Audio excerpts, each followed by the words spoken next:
2009 Chevy 2500 four-wheel drive. Gonna do a fuel pump. It's got a 6.0, don't really matter. But the first thing I want to do is I'm gonna jack it up and support it. And I'm gonna take it out of park. I'm gonna remove my shift linkage, put some penetrant on it, and then get a flat blade screwdriver in there and twist it off. Be careful you don't break it. Take it out of park. Go to the rear drive shaft. I want to remove the rear drive shaft because I can get my body up in there. It helps me out a little bit better. Easy to take drive shaft off. Put some penetrant on your U-joint caps. Remove your clamps, the 7/16 bolts. There's 4 of them. Mark your drive shaft before you remove it to the flange and the drive shaft. And you get a big pry bar in there to remove each side one at a time. Try not to, be careful you don't lose the cap. If it falls on the ground, you lose all your little needle bearings. So be careful of that. And you want to remove the drive shaft. You might get a little bit of fluid coming out of the tail housing of the transfer case. Might want to put a pan on the bottom to catch it. And after you get that out, then you want to go over here on the side of the fuel tank. You want to remove the 4 bolts to hold the splash shield on. Not splash shield, but the plastic shield for the fuel tank. There's 4 of them. And then on this side, you pull it down and it loops up over these bent tabs, okay? And then you can take that down, and then back over here on this side, there's some more clamps for the fuel tank straps, 2 bolts. Those are 15s. I'll show you them when we get this shield down. Okay, I got the drive shaft out. Fluid came out of the yoke. There's the shield. There's your front strap. And up in here is your bolt for it. You want to spray some penetrant on it, get it up in there best possible. Same thing with the rear one. It's right here. Okay? And the next you want to do is spray some penetrant on your hose and remove that clamp and that clamp on the vent hose, because you're going to pull them down with the trans. I mean, not the trans, the fuel tank. Okay? And then when you got those off, and you get your fuel tank supported, and you can slowly loosen up your straps. You can take the back one off all the way first, and then take the front one off, and then you can start lowering it down. And be careful because you still got fuel lines, and you have to feed that filler neck down along the frame. Okay. The trick to getting the tube, the rubber hose off the vent tube, stick a screwdriver inside there, move it around, wiggle it around, get some penetrant, spray it inside where the screwdriver is, move the screwdriver around and keep spraying the penetrant until you get past the clamp, get down here close to the larger end of it. And then once you got to put a pretty good penetrant all the way around it, and then you can pull your screwdriver out and then grip it with your hand and a rag and twist it. Okay, now that's good. I don't know if I need to remove this small one yet, but I definitely needed to remove this one. Okay, so.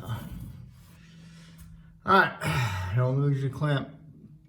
I'm gonna use a new clamp anyway, but you might not have new ones. All right, so now I got that ready. Now I get my trans jack, and I'm gonna jack it up and support it, and then I'm gonna start lowering my fuel tank down a little bit so I can get access to my fuel lines and my electrical connector. Okay, on this particular model, on the front of the fuel tank,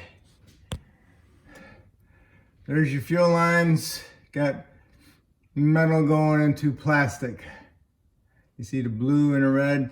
So So like on this red one here, you gotta push in these little tabs on the bottom and push the red part out.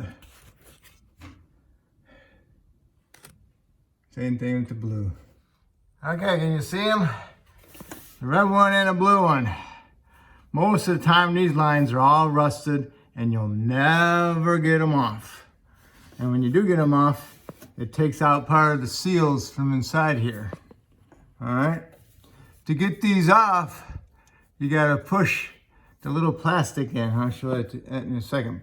But once you get the plastic pushed up, the way this one looks, and you hold on to it, and then you take your hammer,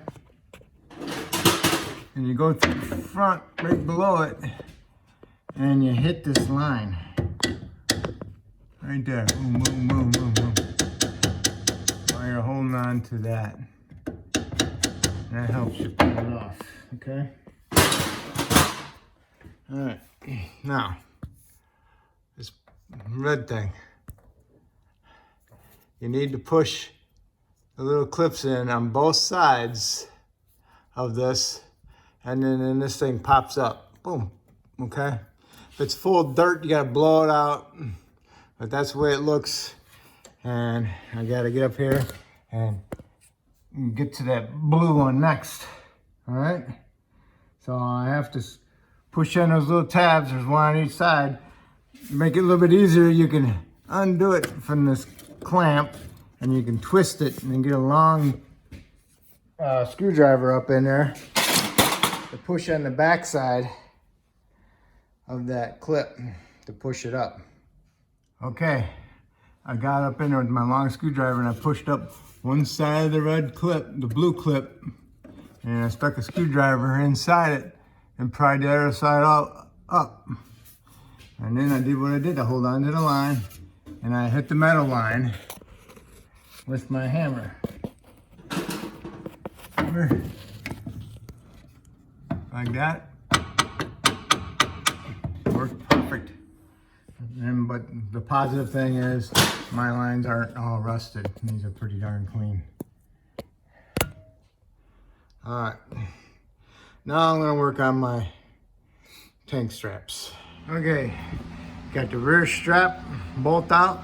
Pull the strap down, bend it a little bit. And next you wanna do is pick it up out of there. Just hooks in there, okay? To the side, I got the front one a little bit loose. Another thing you gotta watch out for is your evap vent lines, okay? Because they're still connected. All right, so now we can work on the front strap. Do the same thing as the back one. Okay. The vent solenoid harness is connected to it, so you need to get that off of the heat shield. Okay. And now we can lower it down a little bit more. I'm lowering it down. And don't forget about the filler neck. Okay, as you're going down, you gotta push that through the other side. Okay. Okay, as you're pulling the tank down a little bit, now you can pull your hose off your neck. Okay? Because that's what's keeping this end up a little bit. So you need to work on that. Okay, there's nothing on this side. You gotta pull it away slowly. And as you're coming down now, you gotta pull on that filler neck hose, pull it down with it. And you gotta go to the inside here, and you gotta inspect your all of them hoses for your evap. Make sure they're not getting pulled away too tight. Especially the one on the back also. Okay, that one. Just keep an eye out. That one goes up to the frame. That's a wire harness, and that one goes over here up to there. That one comes all the way over here, clips to there. So you need to remove that one, that big one right there. And then this one also got those, got the push ins. You got one on each side, push it in and pull it off. Okay. And that one right there, where's it at? That one right there looks just like that. So you're supposed to squeeze it together and those little tits open up. Right here, that piece and that one, those are supposed to open up.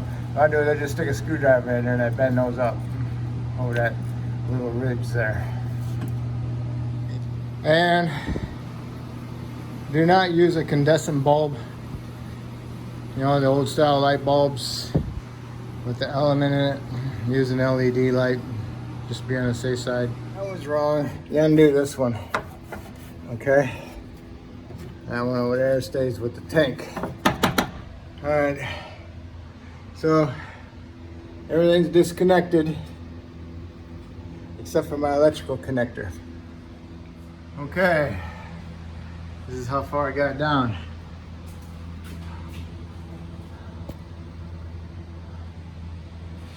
All right, here's my electrical connector. I undid it. I squeezed my body up in through between the muffler and the tank. That's why I took the dry shaft out.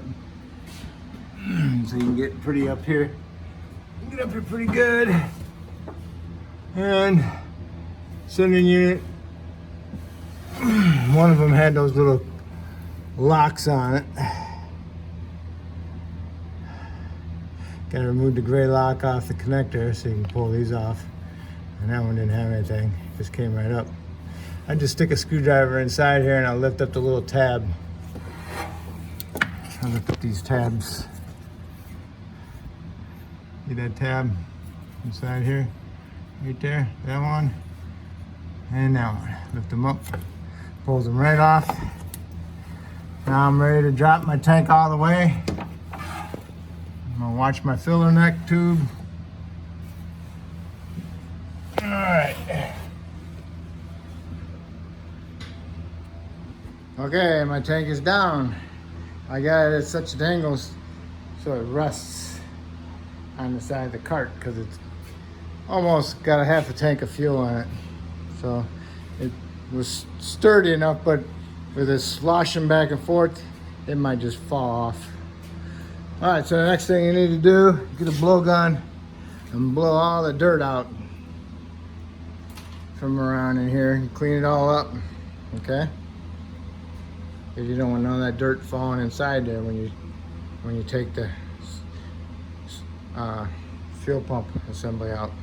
All right, clean it up best you can. I use penetrant oil and I'll wipe it off a little bit more. But what you need to do now is to verify that your new sending unit has all the right amount of hoses, connections, and electrical connectors. Okay, this one, you gotta push down this white thing and pull it off.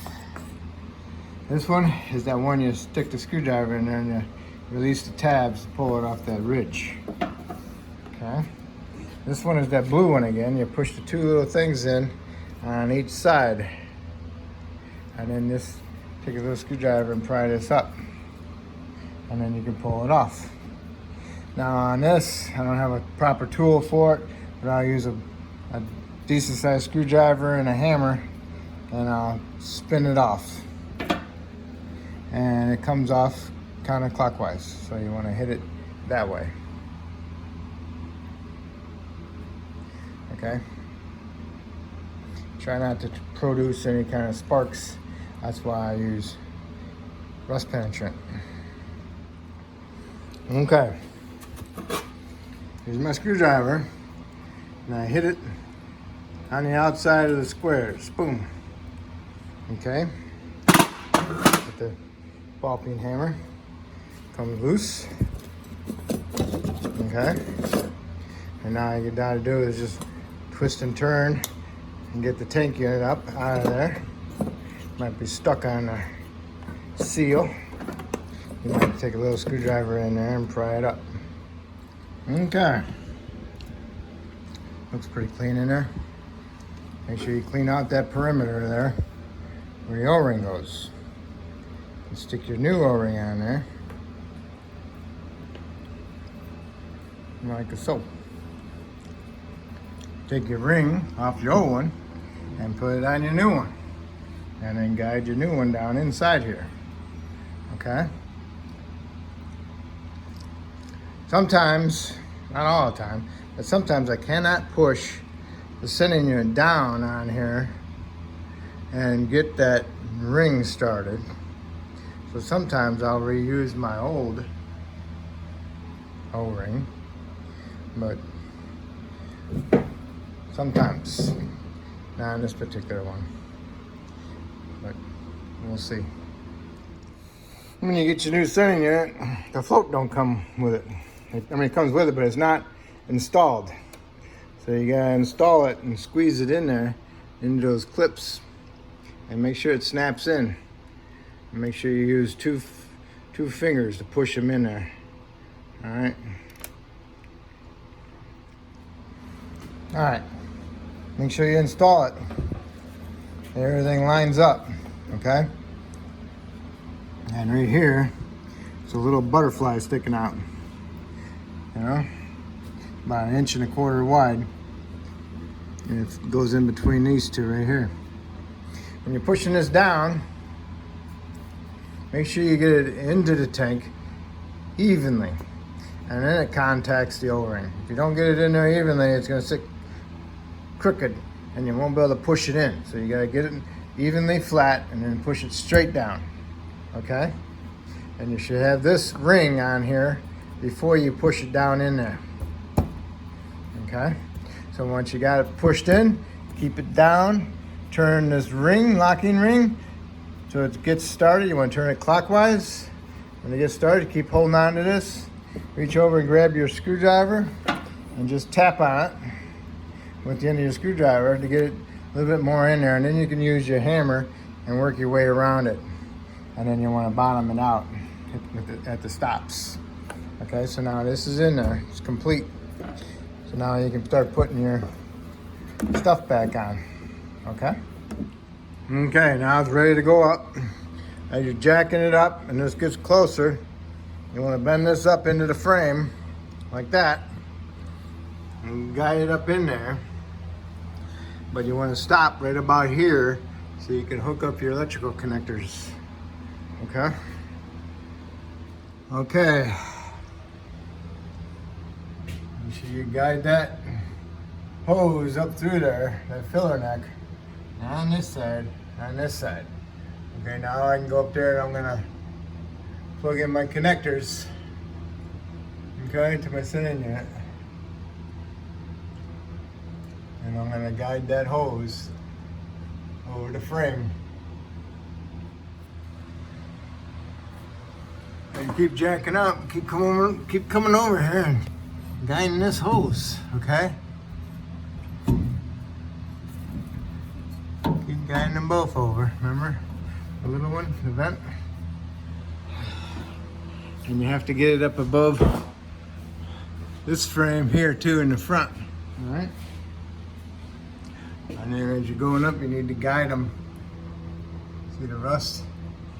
Guide it in there with that one. And guide it in there here with the back one. Okay? See the rust?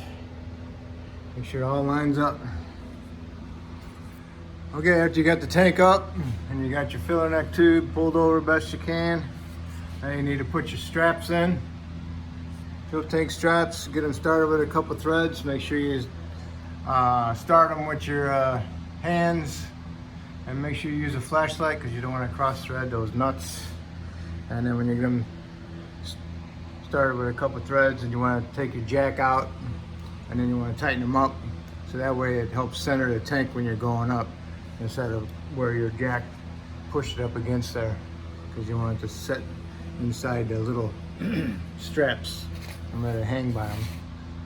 Okay, so you need to tighten them up. All right, connect your vapor vent tube on top. Remember this blue one here? The two tits on it. Make sure it pushes in together. See if you can pull it apart. If you can't pull it apart, it's good. It's not coming apart. And you got this one here. Remember, put it together. So there's little tabs past that notch. Okay, now you can do the front fuel lines over here in the front. And those you want to put some anti-seize on them. So those are the ones that always rust up and you can never take apart. All right, I got these together. Put some anti-seize on and I push them in there, and then I push the red connector down and the blue one down and make sure they're sticking out properly. Okay, so that's done. So now you need to do is work on the filler tube and get two new clamps for those. All right, you got your filler neck tube up there and your vent tube. Get your clamps on there, tighten them up. And you want to double check to make sure that your rear differential vent hose didn't come unplugged. If it did, go ahead and find it and plug it back in the best you can. And the next you need to do is put on your tank shield. Remember, it clips underneath these on the inside. Okay, get the fuel tank shield up there. What you want to do is you want to put this in first behind these cables. You want to do it more towards the back here a little bit, and then ease it up in there. And once you get them up in there, then you have to pry this one past these cables, and then you can loop it up under these, and then hold it up and put your bolts in and tighten them up. So that completes your fuel tank. Now we need to put our drive shaft back in and line up your mark on your drive shaft and tighten your clamp bolts. All right, when you do your U-joints, make sure you get them past the little notch on both sides before you tighten them up. You want to tap them in with a little hammer, okay? And then you want to put it back in park. Put your cable back on. So here, make sure you use a big pry bar, push it down on there, and then wiggle around, make sure it don't come off. And that's it. And that's how you do your fuel tank. If I helped you with this video, hopefully you can help me out by subscribing. And I just want to tell you thank you.